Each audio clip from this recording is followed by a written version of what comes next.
For the love of hockey. There we go.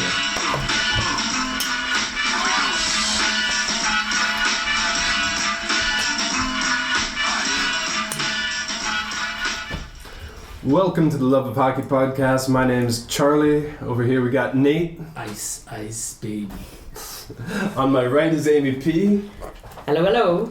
And it's a beautiful day outside. Snowflakes falling, temperature well below freezing, and it's April. Woo. But we're going to talk a bit about the playoff race. It's in the final stages. Really heated this year. MVP competition also super heated. Double IHF men's, double IHF women's championships that just finished. New Women's Hockey League, the World Cup, and more. So let's get things started. Playoff race in the East. Boston, Ottawa, and Detroit. They're all close. Boston and Detroit have 95 points. Ottawa 93 points. What do you guys think? Does Ottawa have a chance to come back and get in? Sure they do. Just keep. They get as hot as they were 2 weeks ago. I think they can definitely make it. The Hamburglar, hard at work. He's back on track. He's lost a couple, but now he's going again for a long streak of winning. It looks like it.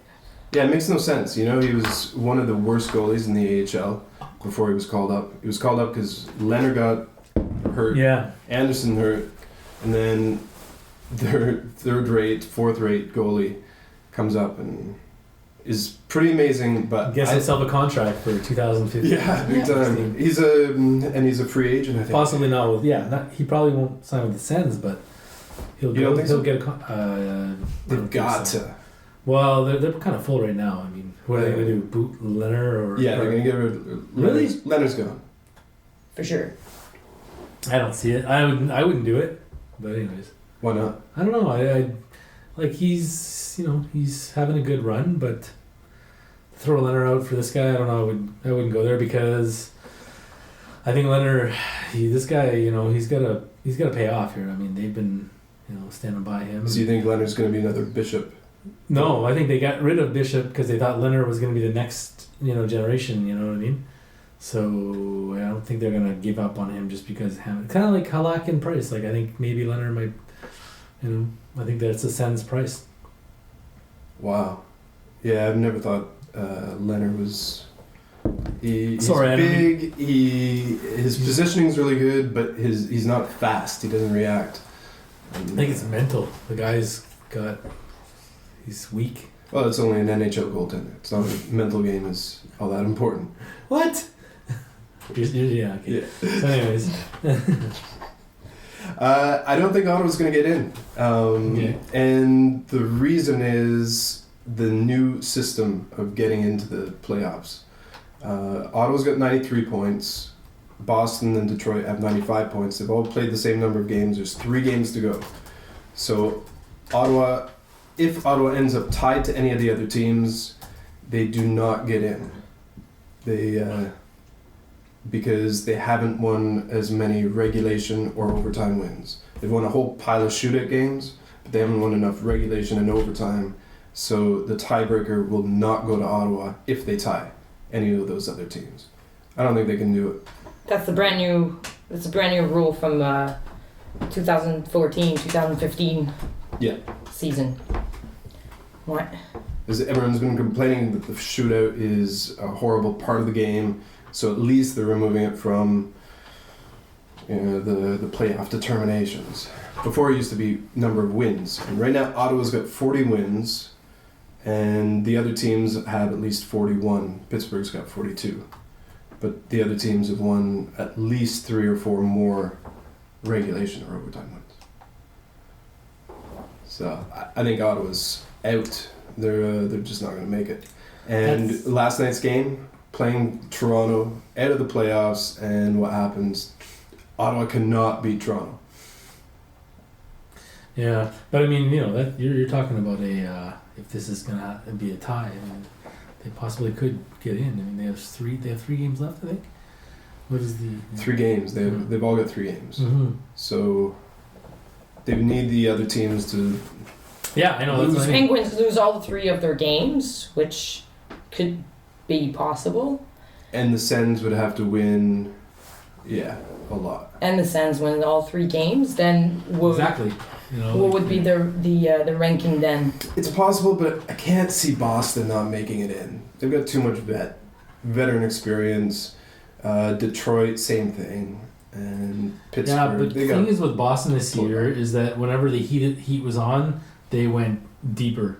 And it seems like when the heat was on for the Sens, they excelled. So that's why I can see them doing it. But hey, Didn't who they have knows, like right? a bunch of injured players? Yeah, no, Boston did not have, and then their goalie's like lost his mind this year. Like he's something's going on with Rask. I don't know what it is.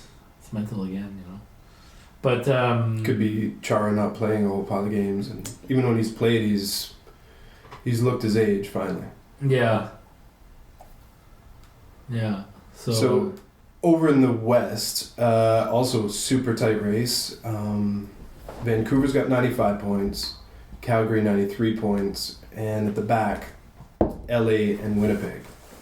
Go So, Jets. The same. This one's really interesting because Winnipeg's won more games than LA, and they're tied for points. But if the playoffs were to start right now, LA would get in and Winnipeg would be out.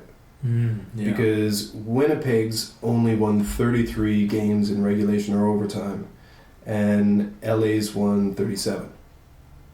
So I tie like it. goes to LA. I think it's good. Because it's at least gives a tiebreaker. What you would prefer like a 1-game playoff?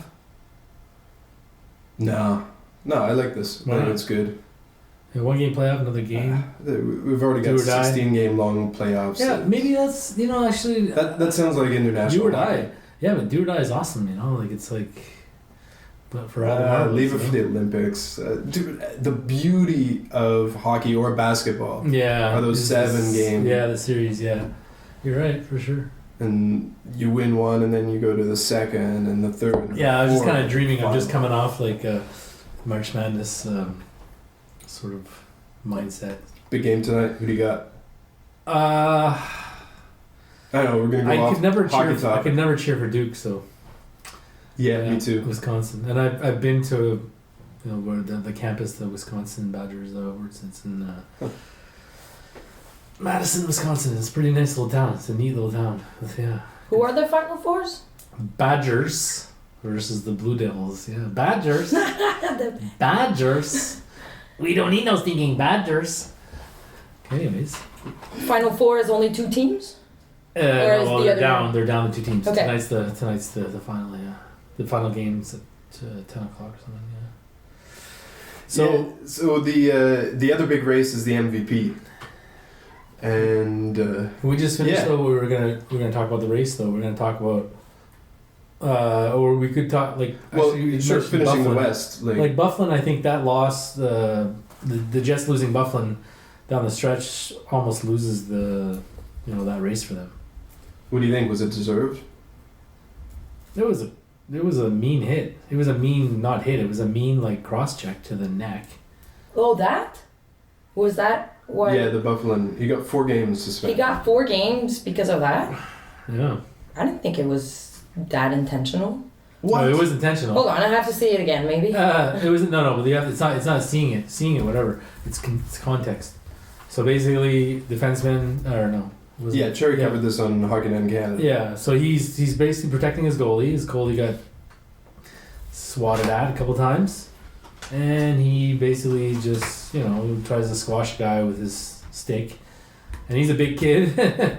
Not to mention He's that. a huge kid. Yeah. So maybe they're just like, yeah, you gotta know your own strength, buddy, because Bertuzzi, sorry. Also a big guy. Yeah, almost like settled at a court this year with Steve. Sorry, I forget his name, but I know that was his first name is Steve. Moore. Steve Moore, yeah. Bertuzzi. Bertuzzi, Todd Oh, Bertuzzi. yeah. And that's another guy who didn't know his own strength and, almost killed somebody and ruined his career. So, maybe that's, something you gotta understand. I think, the reason that they penalize people or they do this is to deter them from doing it again.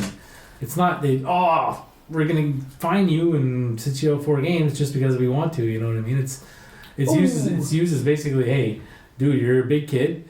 Don't Play don't try to kill people. You know, and in this case, it should deter him because he might have cost his team getting exactly. to the playoffs. Yeah, so it worked. But is it too harsh? Maybe. Yeah, probably 2 games would have been enough.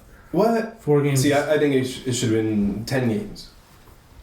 Right away. A two-handed cross-check downwards, looking straight at a guy's back of his neck, hard. I mean, you have to look at it in slow motion even. Yeah, I didn't go there. So fast. Yeah.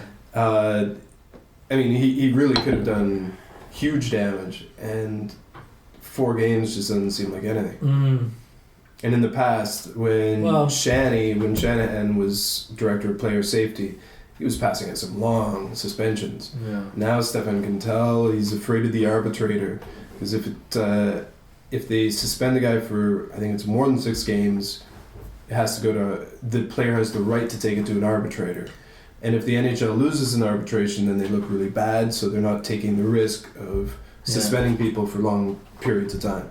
Yeah. Well, look, I mean, you got to think, again, goes back to the context, not of the hit, but now it's like, okay, he's basically suspended for the remainder of the season. I think he gets back for the last game, but I think it's kind of like at this point, juncture in the season, 4 games is like 10 games, Shouldn't suspension, let's say we invent a new rule and suspension are effective in playoff seasons, wouldn't that slow down some guys a little bit? They are.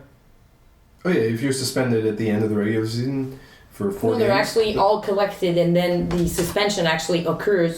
Start of the playoffs. Oh, I see. Start of the playoffs. If you're suspended playoffs. in December for 3 games. Oh yeah, that's a good idea. You're not suspended right now, but you're not playing the 3 first games in the playoffs. It starts when the playoffs start. And for the other guys, well then you can report it probably in the next season. You can do something about it. The only problem is that the really bad teams with a bunch of big bruisers who are not going to make it into the playoffs, they'd be like, hey, I'm not going to be suspended because we're not going to get into the playoffs. We need, there's a loophole right now, but I would need to think about it a little more. Yes. Interesting. But I think instead of paying, because I think the team, whenever they pay some money, I feel they have a budget for that, for fines and stupid things like that they have to pay for. I feel like the players don't really care about what happened,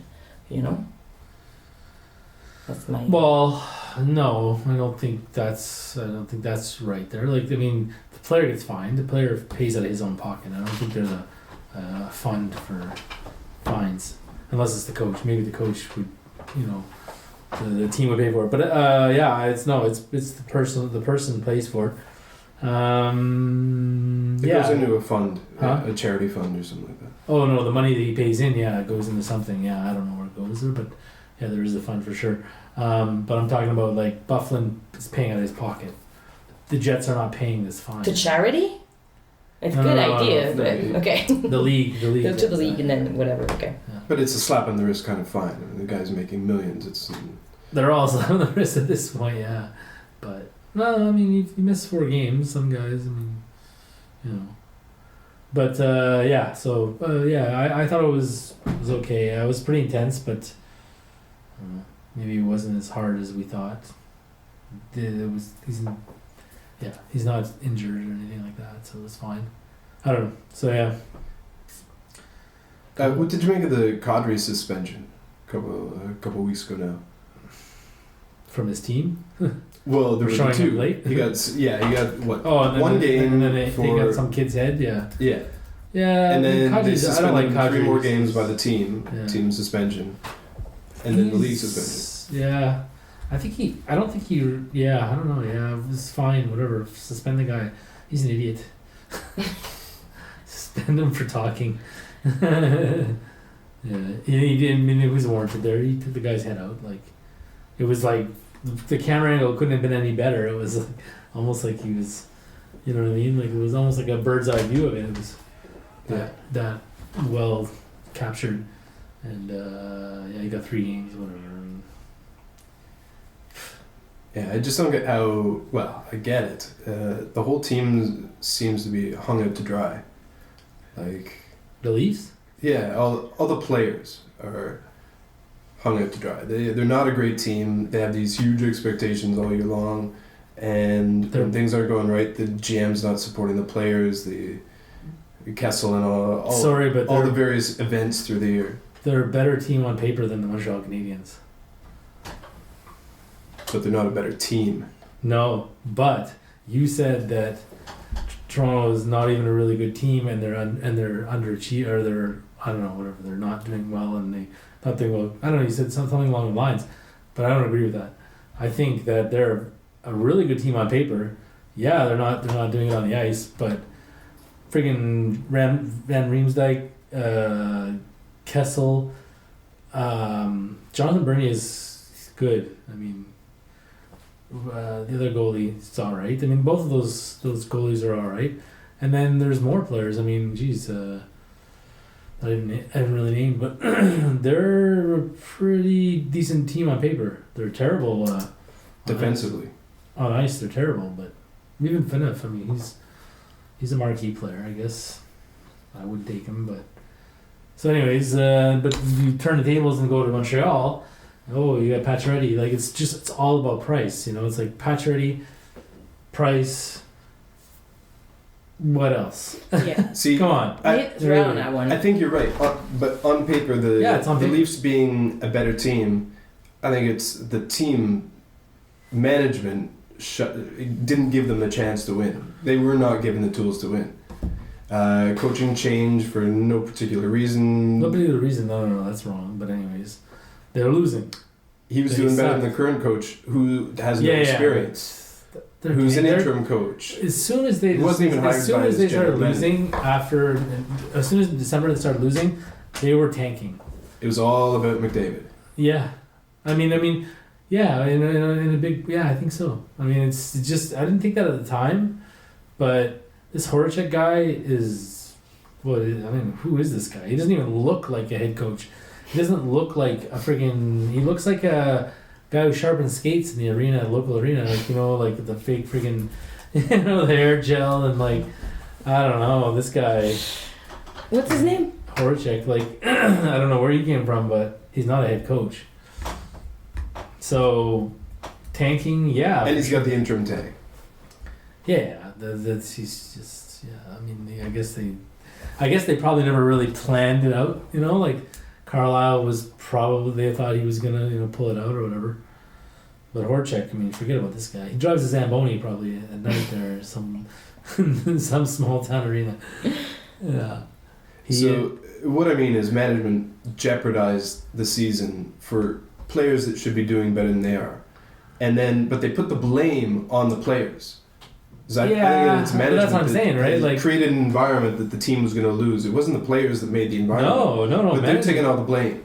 That's what I don't like. The players are taking the blame, but yeah. but the players were put together by management, and like I said, it's on paper. Manage, you know, putting names on paper. It's a pretty decent team. It's a playoff team. Yeah, they were put together by Mr. are Truculent. not. But the players are not holding up their end of the bargain. So yes, it's the players' fault, 100%, 110%. I think if you have a dysfunctional leadership at the core of the organization, that's where it starts. The players are not gonna. Yeah, that's where it starts. It doesn't start with the players. Wait a second. Yeah, I guess that's where it starts. But I feel in this case, it's you know, I mean, hey, it started with Tim Leiweke calling out, you know, the attitudes in the locker room this past summer after he retired after he stepped down from MLS as the president of MLS, whatever it is, and I think it started there, and it's just snowballed, and didn't even matter that Shanahan came in, just snowball to what we see now, and you know, whether I don't think it started because of McDavid, but I think once they started sucking so bad that McDavid started coming in the conversation, that's when I felt like. But the more they allowed the team to tank or organized it, trading away all their players, the more they blamed the players for not doing better. I stopped even paying attention friggin' January. So did you? It's really hard to not pay attention to the Leafs. Yeah, in I know. Canada because I've been doing my best to stop paying attention. And it just honestly just see the difference between you and me is you have cable. Mm-hmm. We like to watch TV over the airwaves, the old-fashioned way, digital TV. Sure. And CBC is for free. You can watch CBC. Yeah, but you get here in Montreal. In Montreal on CBC, they show the Toronto game. Yeah. In Montreal on CBC. In Montreal on CBC, they show the Toronto game, even if a Montreal because game. There was Montreal games have been shown on City TV. Yeah. But you have to have a cable package to get City TV. Sure. So what basically is just catering to make sure that the Toronto market gets their Toronto Maple Leafs. But why they couldn't? What the original plan was, there were press releases saying that. Yes, CBC would be regional broadcast. Montreal CBC, like forever, would get Montreal Canadiens games. And then they switched it because this is what they said. They said people would be confused to know what channel to choose. And they want to know that CBC is where Toronto games are and know that City TV is where you can find your Montreal Canadiens games. So because they felt that the population would be confused. Everyone here in Montreal, we haven't been able to watch Montreal Canadiens games.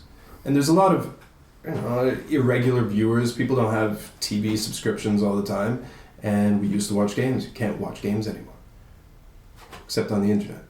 Through various sites. But we won't go into that. I feel for you. And if the NHL was a not-for-profit organization, then you might have a... Yeah, but why did Toronto games get shown? Because that's what they're trying to sell you. In Montreal. Because that's what they're trying to sell you. They're not going to sell Toronto games in Montreal. It's not possible. Hey, I'm not saying that they're targeting Montrealers. Aren't the Maple cutting Leafs? Their costs and the Maple Leafs are owned by Rogers, no? No, that's the Blue Jays. No, you're right. The Maple Leafs are owned by Rogers, and I think that like 20% share is split between Rogers and Bell. And I wouldn't be surprised if that influenced what's on TV. No, you're right. Yeah, Maple Leafs. I wouldn't be surprised because this weekend wasn't there a really important game against. It was Ottawa against. Anyway, Ottawa is pretty tight for a playoff spot. So as a broadcaster for the CBC, I would have chosen the game that's the most exciting, and I would have broadcasted Ottawa, and they didn't. Yeah. So you're saying that there's a conflict of interest because they have a stake in the Toronto Maple Leafs. They got the Toronto Maple Leafs to be on the main broadcast, which brings in the most money, and to with the less effort. And anyways, Rogers isn't in Quebec. They don't really sell much in Quebec, so they don't care about the Quebec market. Sorry, but having grown up in New Brunswick, all we got was the shitty Leafs. So whatever you guys are talking about, this has been going on didn't just start this year. This has been going on for years. So Crimea River there, but it's sorry. But, I think before that, now it might be the reason. I think before that was that the Habs were only broadcasted in well, tell me if I'm wrong. I've only lived here, but in French in Montreal, and I thought the rest of Canada was getting the Maple Leafs everywhere else. Mostly pretty true. much, yeah. Mostly true, yeah. Mostly true. So, but I think now there might be something else going on with whatever broadcasting contracts they have with whoever owns. They're cutting. Well, Rogers owns everything, and they own the Maple Leafs, and exactly, and they're cutting, and the CBC part of the Maple Leafs, a small part. Well, it reminds me of a little while ago, the Phil Kessel. When Phil Kessel was having his issues with the media a couple months ago, and TSN ran by mistake. They say. They posted a Twitter comment which was quite degrading of like people sleeping with each other, players with each other's wives, and it was pretty bad. And what ended up was Phil Kessel had to speak up, or I think it was Phaneuf as well, spoke up, and their personal agents and so on spoke up. Team didn't say anything. Now Maple Leafs. MLSE is owned partly by Rogers but also by Bell.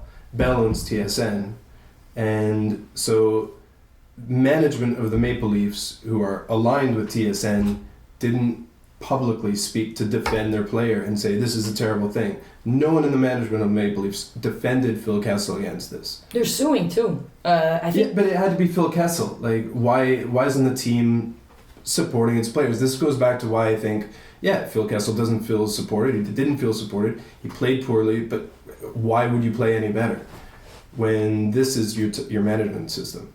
And it's all about McDavid, but look at Rick Nash in Columbus. That's what I predict for Toronto. Even if they get McDavid, it'll be just like the Oilers. A horrible team with one I great agree. player. It's like the Oilers with Nugent Hopkins. Yeah, I agree. He'll just die a slow, sad death. However, McDavid doesn't seem like that kind of guy or hockey player, so I guess it would have to happen in BC because like McDavid he'll go wherever he's gonna go. He's gonna build that team around there. He's gonna do it himself. Look what Sidney Crosby's doing in Pittsburgh. You know what I mean? He's that kind of communicator. He's that leader. He's and I see that in McDavid. Not as much, I guess. Sidney was special. Like he still is special, but he was really special as a younger person, being that mature. But you see McDavid, he's pretty mature. So I think even if he goes to the Leafs, he'll be fine. He doesn't. I don't think David really has to learn from anybody else.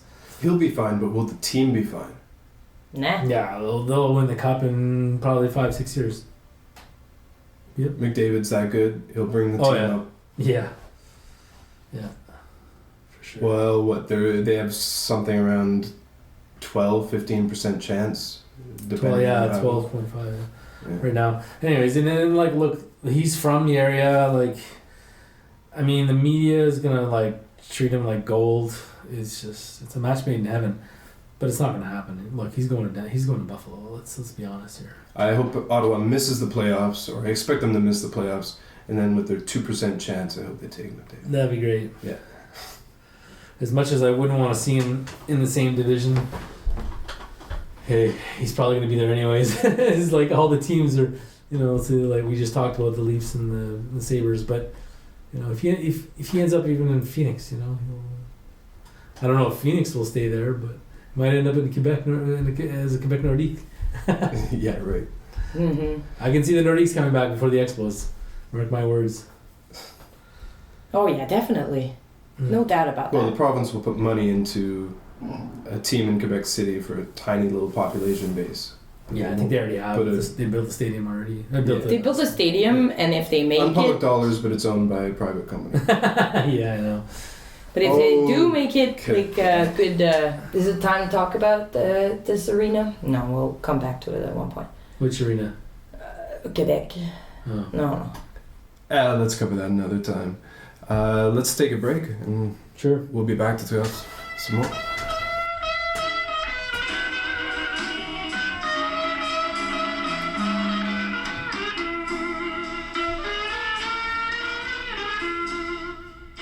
And we're back. There was a controversial moment recently at the Hockey Hall of Fame. Don't know, Nate, did you hear about this? I know Amy did. A women's hockey player refused to give her stick to the Hockey Hall of Fame, even though the Hockey Hall of Fame was wanting to honor her by having her stick in it. And I guess first question is, does it have to do anything with Rob Ford being nominated and put on the board of directors of the Hockey Hall of Fame? Really? No. You didn't hear about this? No. Yeah. Apparently the city of Toronto nominated him, and he is been put on the board of the Hockey Hall of Fame. And the Hockey Hall of Fame has turned around and said, well, he was nominated by the city, so as long as the city wants him on the board, we're happy to have him. But it put the onus on the city, as far as it's the city's choice to put him on the board. The board just washed their hands of, oh no, we want nothing to do with this decision. It's all about the city. A funny little thing. Who cares? I mean, what do they do in the Hockey Hall of Fame board? Destroy it. Bring all his drugs over there. Yeah, I don't know. Anyways, a women's hockey player Yeah. refused to give her stick to the Hockey Hall of Fame. Who was this? Janine Weber plays for the Boston Blades, and she's in the CWHL. In the CWHL, she's a forward. Boston Blades just won the Clarkson Cup. She's What's the Clarkson Cup again? Clarkson Cup is like their Stanley Cup. It's in 7th edition this year, 7th year of the league as well. So this is the Canadian Women's Hockey League with 5 teams: Boston, Montreal, Toronto, Brampton, and Calgary. Yeah, that's right. That's right. And Boston wins. Okay. Boston won the Clarkson Cup against Montreal.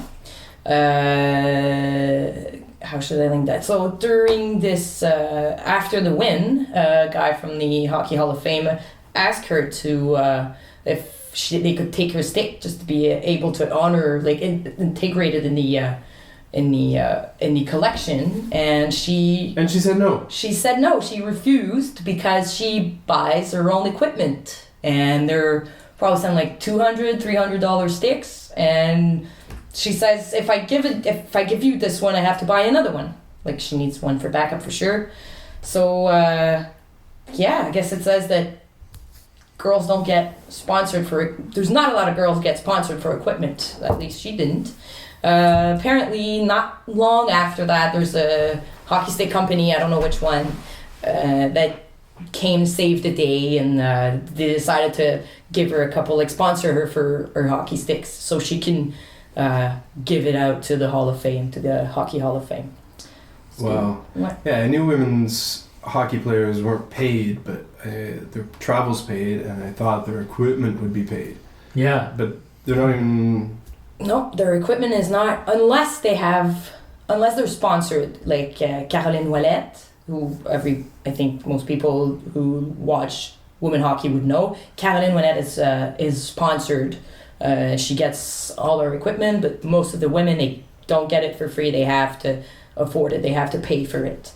That's in the CWHL. Now there's a new league coming. There's a new league, rumored, should I say, or maybe not, maybe it's more serious. It's called the NWHL, founded by 2 United States Olympians. One actually played in Montreal, I think she played in the former NWHL. What's that stand for? The NWHL is National Women Hockey League, and I think there's a lot of women's hockey league who are trying to build up something for the sports. So I think this name was used before, maybe in Canada for another organization. It's now become the Canadian Women's Hockey League, the CWHL.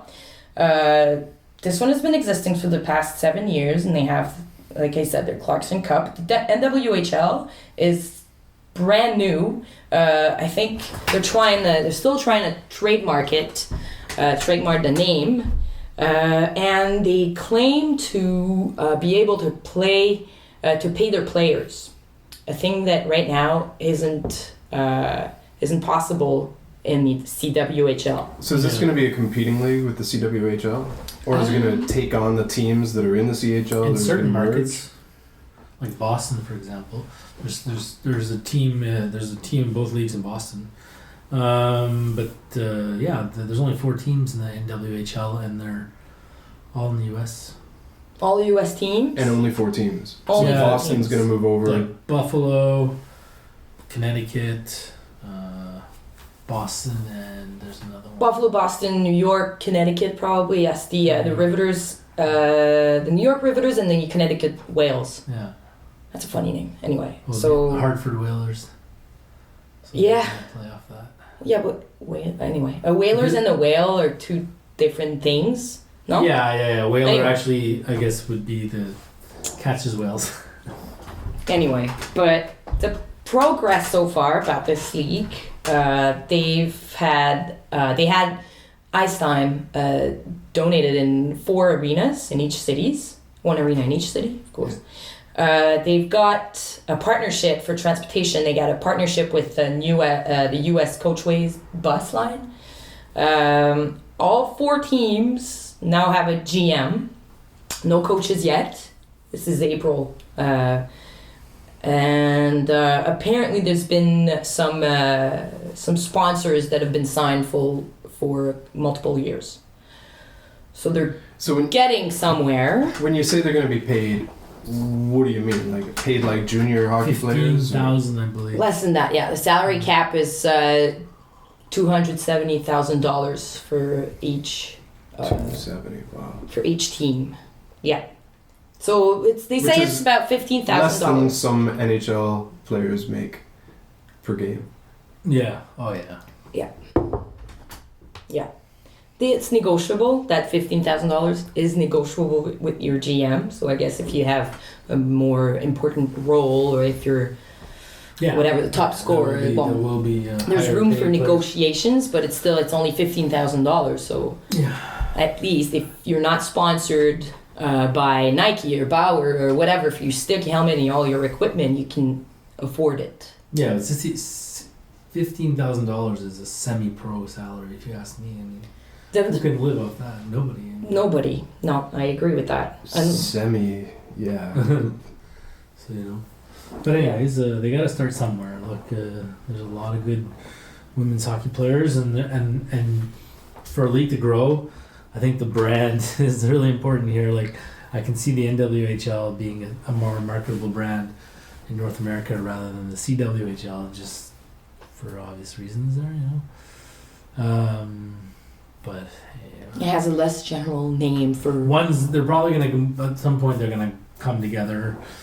But I'd like that to compete against each other. I'd love that. I'd love to have like the Wales Conference rivalries. And the Campbell Conference. Something like that. I'd love to have rivalries. I'd love to have. I don't think I would mind having two separate leagues. Yeah. One league who can focus American on League, its own. National League, baseball. Kind of, yeah. Baseball. And also, one of the big differences between the NWHL and CWHL is that the NWHL will allow European players to come and play here.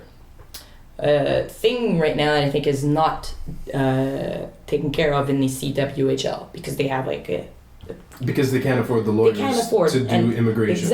Exactly. So the NWHL says that they want to do that. Now, it's not that I don't believe in it. I just think we haven't heard much of it, and it's April. It starts in 6 months, I'm guessing, like pre-season and all.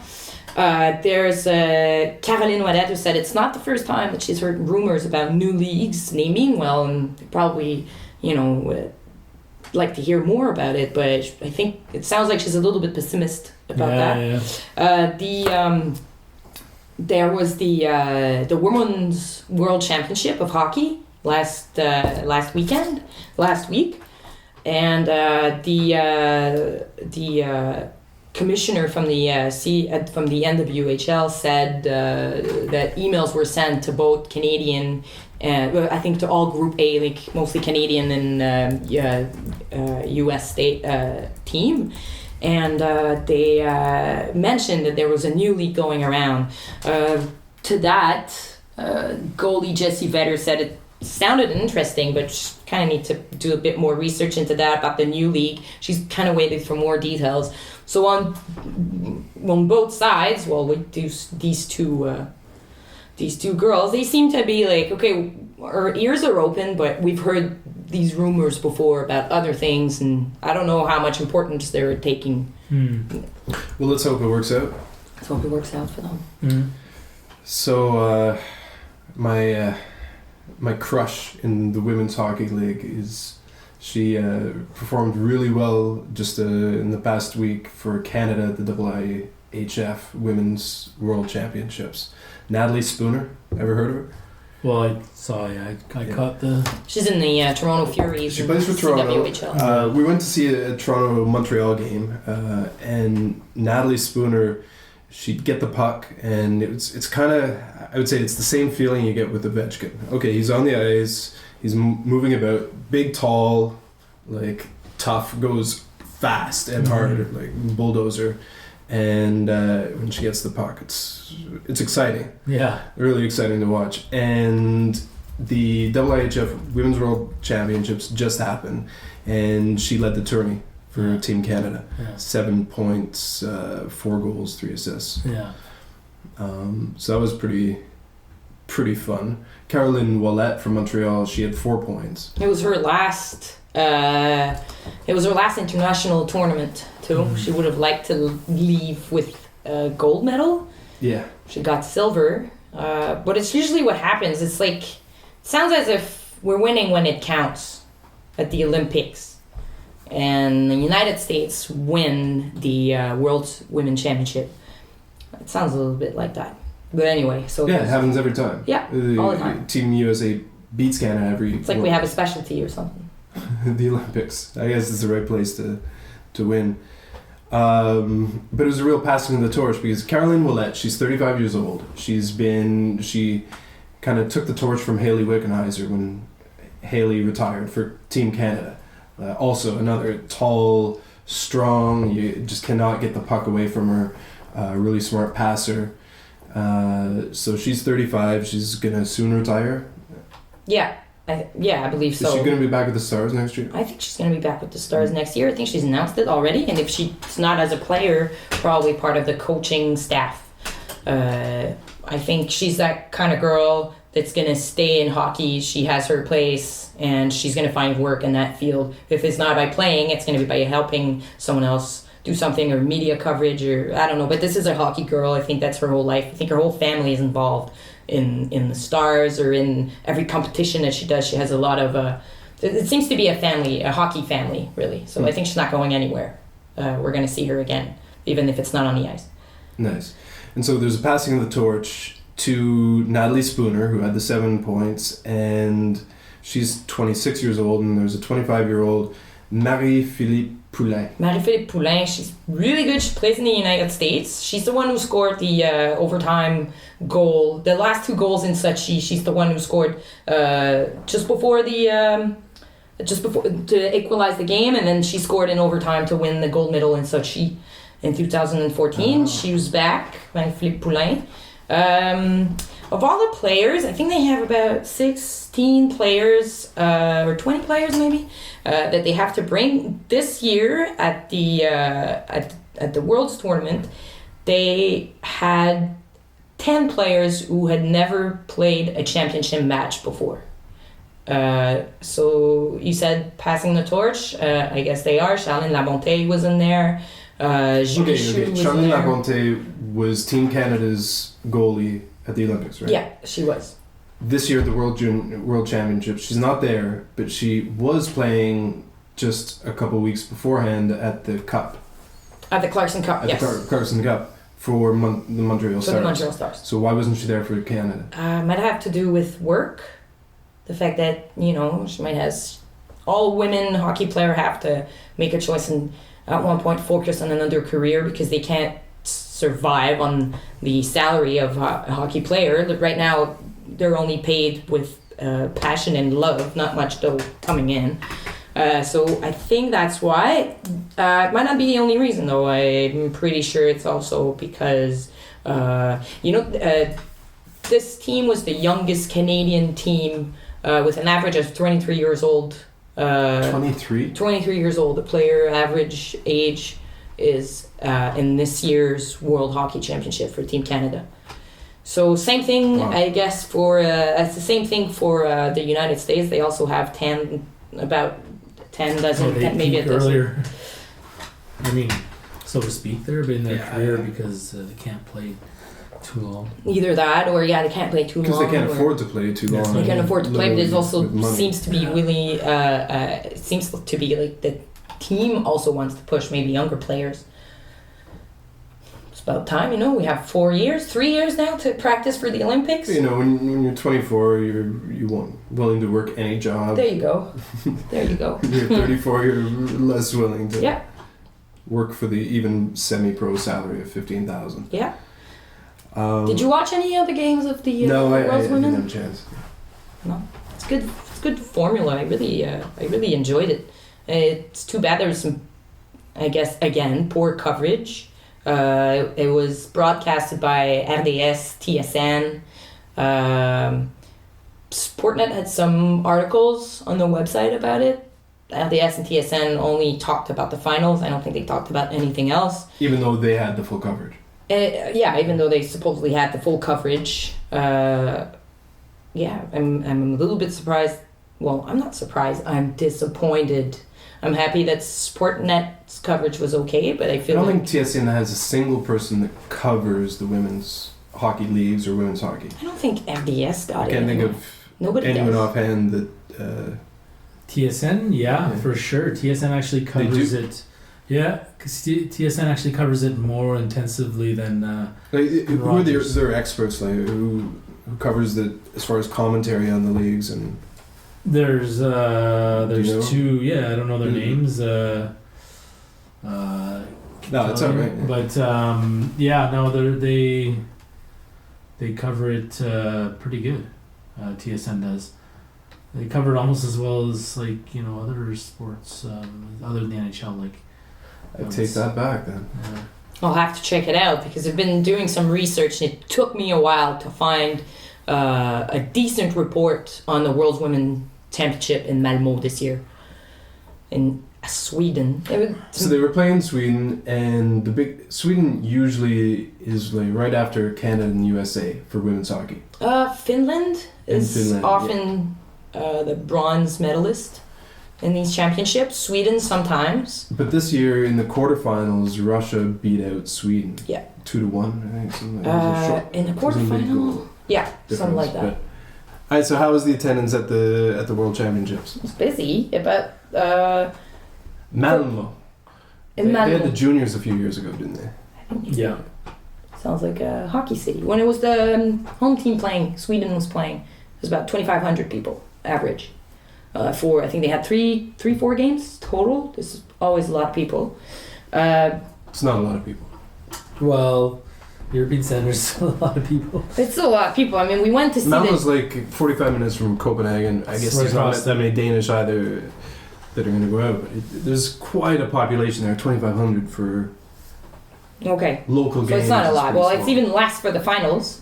It's less? It's 1,700 people for the finals attendance, and for the rest of the other games that didn't include Sweden, Sweden's game, it's about 300, a little more than 300 people per game. I'd say that's about the same as the World Juniors. Yeah. Well, the World Juniors, I think, attracts like in the tens of thousands. When, of course, Sweden is playing, they'll attract 10,000 people. Germany against Denmark. Even Germany against the United States. Even in Montreal. Huh? In Montreal, Germany, United States for the World Juniors. Yeah, how many people? How many people were there? Not a lot. Not a lot. Maybe there was a couple of thousand at least. I mean, geez. 2,000, 3,000 top. Top.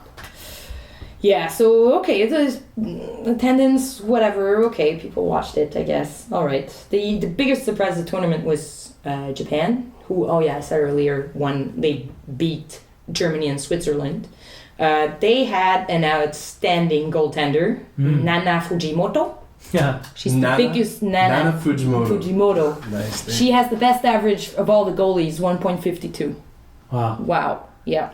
Not sure how many shots she faced. That's awesome. Check it out. The other MVPs. I wonder where they train. They must be training in Sapporo. They built something in Nagano. Well, right? No. There's definitely places there. Like there are different places in Japan where they would be based out of, like Nagano, like you said. But Sapporo also had the Olympics in the 70s. And did they had a hockey team in the 70s? I don't think so. Women's? So. Yeah. No, but they did have a men's league back in the 70s. A semi-pro league, so what's going on in Japan? Because women's hockey, they're doing really well. Yeah. Men's hockey, they've got that young phenom that's supposed to be. I don't know much about him, but yeah. Is he still going strong, or did he fall off? Oh no! That was just like it was this year. Yeah, I'm sure he's still going strong. But I to be honest with you, it would be worth looking into. So stay tuned. Stay tuned for Japan. Yeah. In 4 years, they might cause that big surprise. Yeah. The other MVP was, no surprise there, the United States, Hillary Knight. That's that girl who, she's really good. I think she's practicing with the Ducks. She plays for Boston Blades. She practices with the Ducks? I think, she was invited to at least one practice with the Ducks. I was going to say the Mighty Ducks. Just the Ducks. So her on D, it was Finland, Jenny Irikoski. I'm not sure I'm pronouncing it right. I'll learn that next time. She was the best defense of the tournament. I haven't seen much of it because I mostly watch Canada, I have to be honest. this year. So gold to US, silver to Canada, bronze to Finland, and fourth place is Russia. All the other teams, they still played just for the rankings. Is that how you say it? Yeah. It was divided in 2 groups. 8 teams total. Group A was Canada, Russia, United States and Finland, and Group B was Switzerland, Germany, Japan, and Sweden. They always have one Asian qualifier. They have US. It always includes the US, Canada, one Asian qualifier, and the top 5 European teams that are probably determined with the championship. Yeah, so that was it for the world's women. All right, well let's take another break and come back and talk a little men's IHF. IHF. Is that how we say it? WIHF? There's World Federations. Let's There's practice. way too many International acronyms. Ice Yeah. Hockey Federation.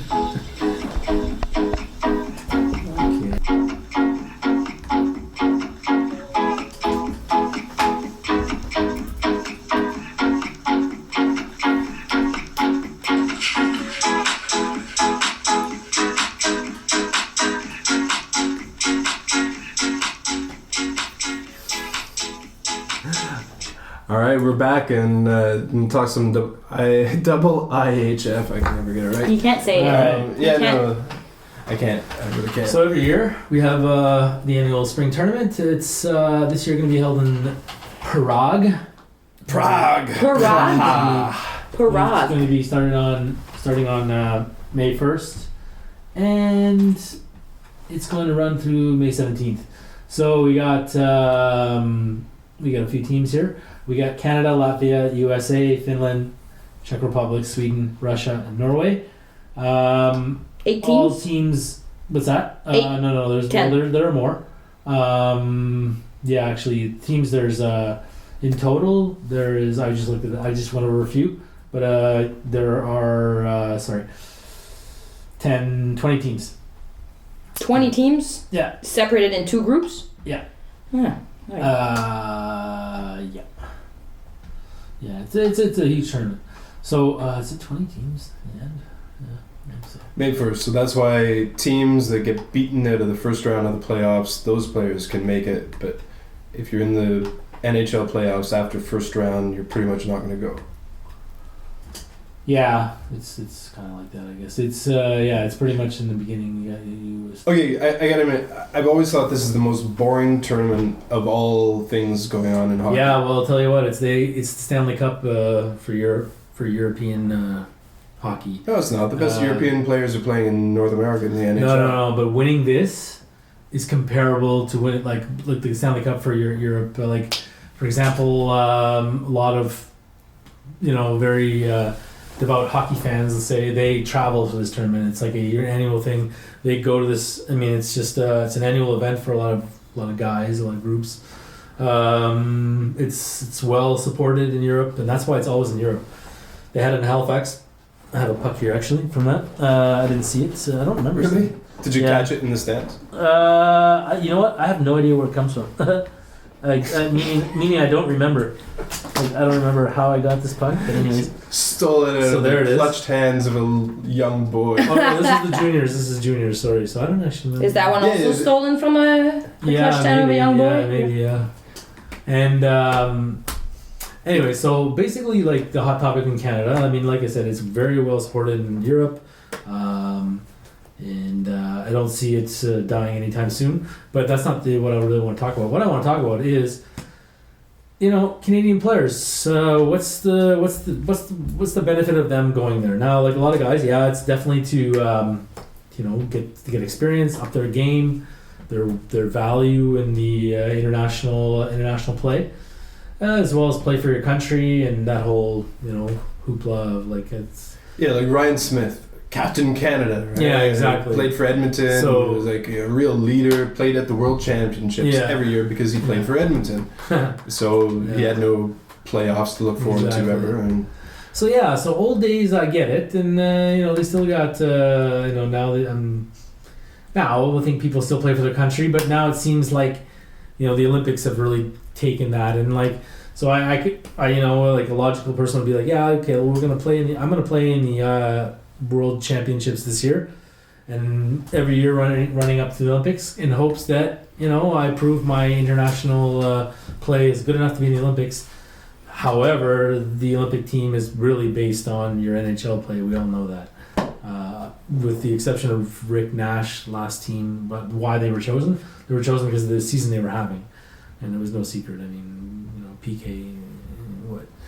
So are you saying that they lead players on to buy? No, I don't think they're leading players on. I'm not saying that. I'm just my sort of thing. The topic of discussion is what is the motivation for these players to go, you know? I mean, I was talking about earlier, I know Justin Eberle was kind of caught off guard and asked if he was going, and he kind of shrugged it off, like, yeah, and like, but kind of like, yeah, whatever, like, yeah, right, you know, or because he hasn't gone yet, and he's been in the position to go, and so I think, you know, some players, you know, maybe they just need the time, they want to take the time off, because, you know, they now have very hard, you know, training routines during the summer. So they want to spend time. They want to get on the course. They got other things to do. But come on, yeah, I guess, but still, Eberle is a young guy playing for Edmonton. He's never seen the playoffs, right? Yeah. Like, I'm sure his training regimen is hard, but it's gonna get. I think the training regimen of any Edmonton Oiler is probably not as difficult as most other teams. No, but what I'm saying judging is, by how well they it better get. I think it might want to get. He might want to dedicate more time to. Maybe he could use the experience of a team that might get have the a heck chance out of of there. winning. You know. Yeah. Because if he wants to sign a contract anywhere else, he better start, you know, progressing. And I think he's progressing. But anyway. So long story short. So basically, long story short of what my topic is that like, why should anybody go? I mean, it's almost becoming like the Spangler Cup in a way. Like, you know, nobody goes to that, and that's because I guess it's during the season and they can't go. But the Spangler Cup's for Canadians who are playing in professional leagues in Europe. Right? Yeah. And they congregate. They form. But nobody watches it, right? Nobody watches. That's what I'm saying. Nobody watches the Spangler Cup. I've tried. This goes on during the playoffs. This one is like the worst timing ever. It goes on during the playoffs. I mean, you know, like... But you said it was really popular in Europe. Huge in Europe. It's bigger than I thought. The tournament that would take the crown would be the KHL's tournament. Well, I mean, you know, that's... Do they have a champion? Well, yeah. Their playoffs will end soon. Well, the best players from the KHL are going to be playing for Russia in that tournament. Yeah, so that's the thing, right? The KHL... Okay, because the timing is right. The KHL, ends so the players can go to the World Cup, because it's, you know, if you win the World Cup, if Russia wins, it's huge, you know? Like, I mean... How come they didn't think of that when they planned that tournament? How come they were like, NHL, it doesn't matter. Was it planned before? I think the NHL was more like... Yeah. Yeah. But maybe. For sure. Well, anyway, the NHL at the Olympic is also running towards the end. I think there's only 1 or 2 left in the deal that was made. No deal. There's a deal like 10 years ago when they were allowed, and I think it's coming to an end. I'm not sure. Oh yeah, but the NHL can they could say tomorrow we're not going to South Korea next Olympics. There's no I think it's all a classic Bettman bargaining session every time. Right? Well, I think, you know, the NHL used the Olympics, the Olympics used the IHF, whatever. Like, they used each other to, you know, better their visibility and stuff. Brand name. So if the NHL decides not to go, I mean, hey, that's their decision. It's a business decision. Whatever. We in the end, us being the fans, are the ones that lose. But yeah. So, anyways. Do I think? What do you guys? I mean, based on what I've been saying, what do you guys think? Do you think that you know, you're a top line player? You're not in the playoffs this year. You know, it's been a rough year. Like every year is pretty rough. 82 games, you know, and you made it through injury free, or even you have a little injury. Do you? If you're young, yeah. Yeah. I don't understand the old guys going. That makes no sense to me. Unless they're just, hey, they're having a fun time. Bring the family to Europe. Probably. And hang They out like in playing Prague. hockey. Prague's Yeah. I think the greatest city in the world. Like, Yeah. the most beautiful. Why not? Yeah, I'll go to Prague, hang out with some other players I haven't met before. Yeah. Why not? Like everyone some in all kid. walks of life go out. We all go off to conferences or whatever it is in our little domain, and why not? If I'm a hockey player, yeah, I'll go there, have some fun. Fair enough. But- yeah, okay. I mean, it's not like Canadians are going to be watching it. There might be, I guess, Team Canada management are going to be watching you to some degree, but it doesn't mean anything. Well, we'll watch whatever report they have on TSN or RDS, but I'm not going to tune in. And I'm a big fan of things like that. So I don't know if I represent a lot of people, but You represent North Americans. I do. Well, I didn't want that responsibility, but anyway, I don't care about that.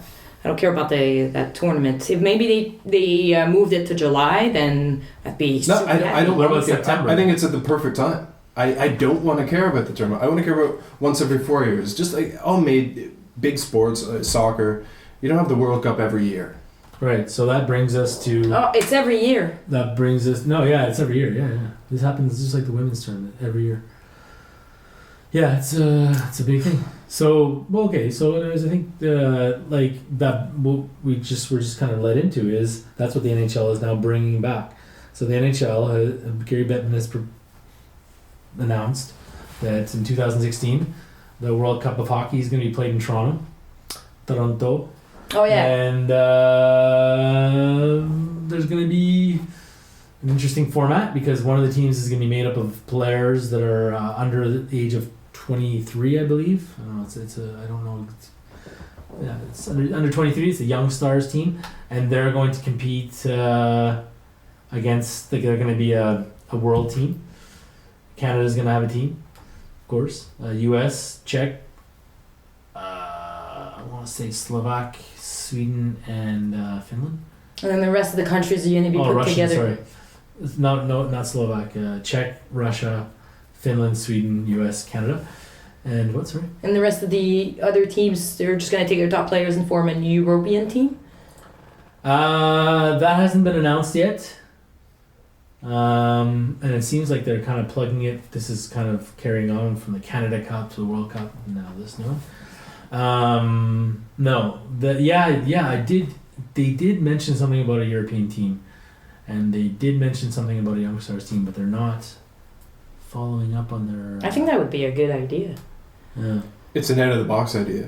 I think it'd be crazy for the NHL to come up with such an idea. Oh, how about a I mix? mean, I respect them for it. I just would never expect the NHL to come up with something like that. Well, Which makes me think that the NHL is not actually like it's not the brain trust of the NHL running this thing, which is good. Yeah, so this is it. This is coming here, and all right. So we're in 2015. When is it scheduled for? September of 2016. Oh, next year, right away. It'll be before training camp opens. So they're doing this, and the KHL, they're not on board as of yet. Of course, they might not exist either by that time. No. This is true, but they're not on board. So right now they can't really plan anything like that. And then interestingly enough, there's only like 27 Russians in the NHL, which I was really like. Only? Yeah, I was kind of Yeah, surprised. it's why teams are so against drafting Russians, because by and large they just don't come over here. Yeah. So if the KHL doesn't exist, then this is it's a go. So what about the Swedish Elite League and the Finland Interliga? Like, there's all sorts of other leagues in Europe. Are they all going to let their players go?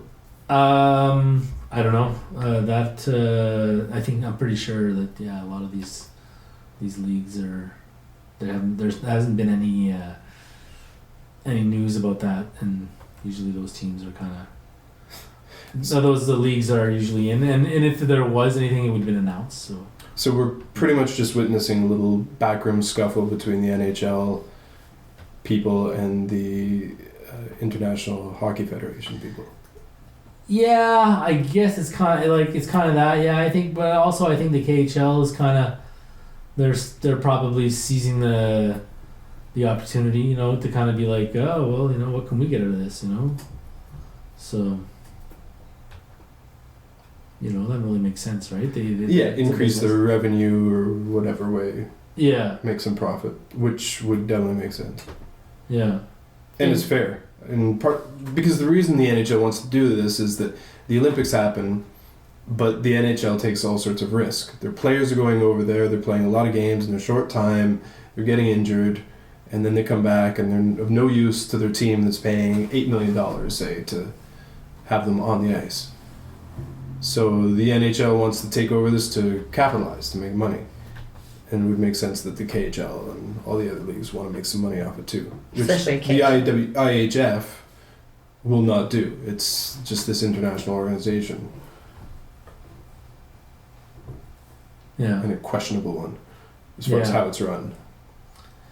If you look at FIFA and the other international federations, they're not the best run organizations generally. I have a feeling that the IIHF is maybe a little better than the FIFA and all these others. Like I have this feeling. Yeah, like, is it true? I don't know, but yeah, less power, corruption. So yeah, they don't really. Yeah, I think who knows. I mean, it's a non-profit organization. Well, they all are. Doesn't matter. They all are a non-profit organization. Except for their own pockets. Except for us. But I don't know. Their own salaries. I don't know. And their friends' salaries, and their family, and Illuminati of sports. Okay.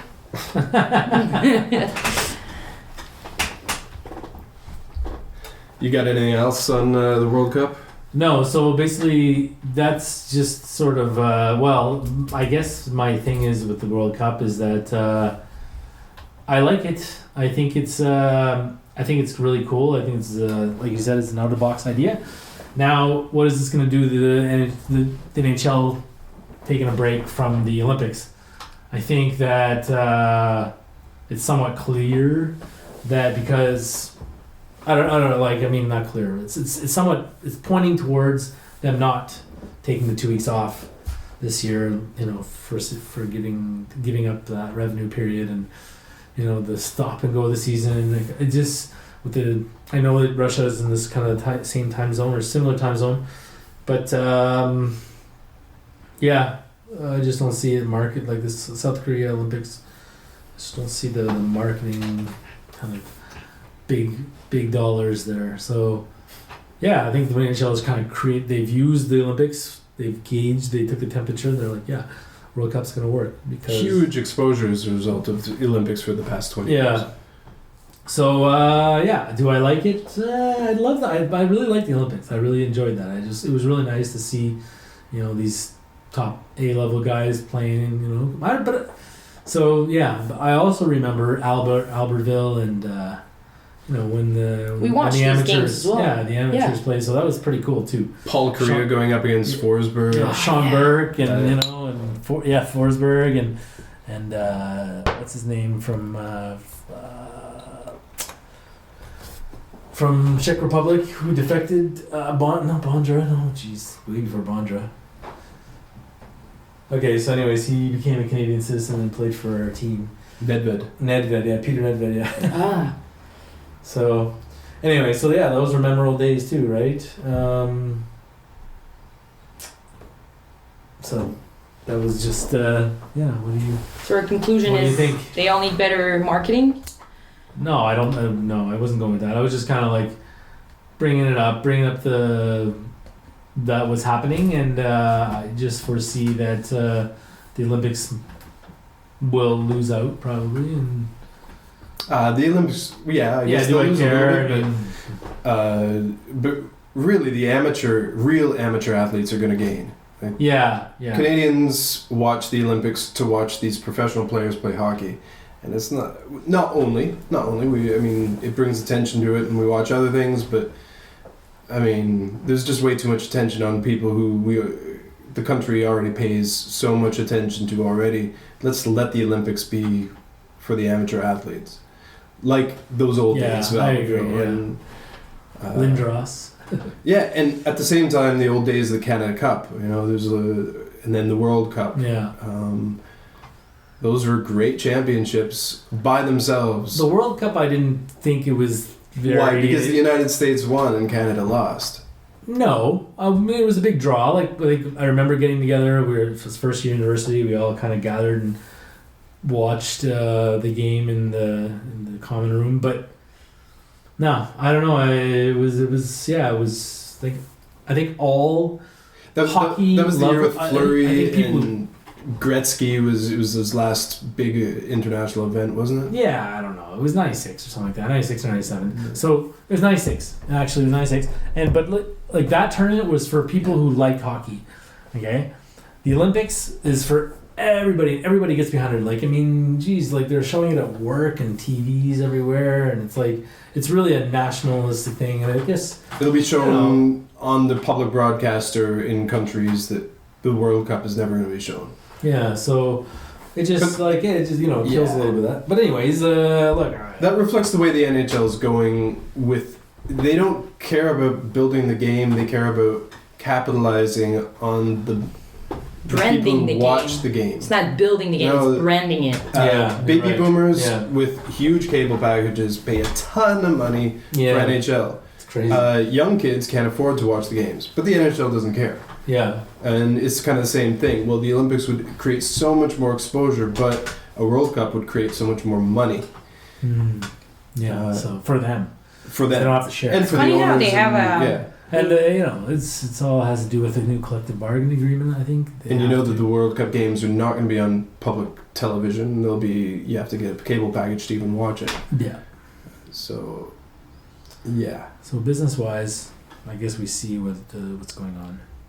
So yeah, so that's it kind of sucks. I guess I'm going back to the suck side of things. Before I was like, well, but yeah, it was cool to see the Olympics and see them going, the big guys going because hockey's such a epic. The guys and the girls. You're not mentioning the girls, but you should because it was these two events were the most watched. Yeah, events for sure. Yeah. Well, in the world, the women's Olympic hockey, that's going to exist for a while. Oh, or is it? Yeah. Well, I think they're going to have to change their format. Softball and be removed from the Olympics. Could. I think they're going to have to do something like North so. America versus the world. They might change some stuff. I don't know. But I think there are criticism about how it's always the United States or Canada who wins, and it's always the same winners, and they'd like to have more variety and blah blah blah. But these people seem to forget that in the 70s and 60s, when hockey was a new sport at the Winter Olympics, at men's hockey, it was the exact same thing. And then the Russians started their big red machine in late 70s, 80s, and then it was against Russia, and then there's other teams. It improves the hockey program of every country. So I guess I'm just freaking tired of hearing people like it's always the same two teams. Well, you were too young to watch the exact same spectacle about 40 years ago. It's not my problem. Just give it some time. I'm done.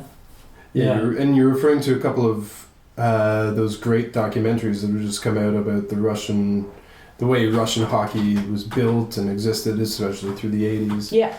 But we're going to have to save that for another time, I guess. And wrap this up. I hope you had a fun time listening to this podcast. Thanks to whoever's out there who's actually listening to this. Peace. And we hope to be back for more sometime soon.